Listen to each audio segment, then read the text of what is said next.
Ursula, texte de Claude Fourcade.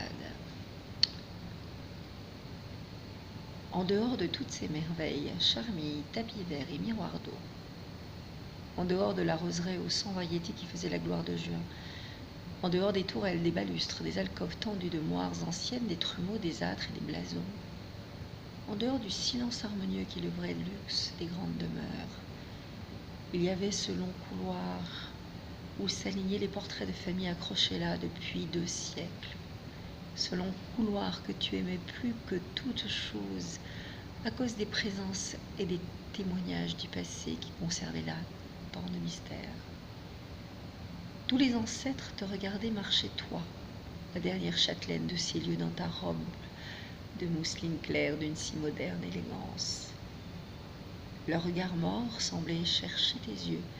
Il y avait surtout parmi tous ces visages celui de la troublante Ursula, comtesse de Verfeuille, à qui, disait-on, tu ressemblais. Elle n'était pas comme les autres et tu connaissais son histoire. C'est dans le rêve que tu marchais, c'est vers le rêve que s'égarait ton esprit. Belle comtesse, mon aïeul, laissez-moi réinventer votre folle aventure. Ô vous qui avez payé de votre vertu la rançon du domaine au temps des courses contre les vaisseaux du roi, parlez-moi du brun flibustier échoué dans ces parages qui exigea ce haut prix. Dites-moi qu'il avait de ses prunelles toute la lumière des îles, dans sa chevelure tous les parfums d'épices de Saint-Domingue, sur sa bouche toute la saveur des frangipaniers. Dites-moi que vous aviez déjà ce sourire sous les caresses sauvages de l'homme des tempêtes et que votre sacrifice demeura dans les limites de l'acceptable.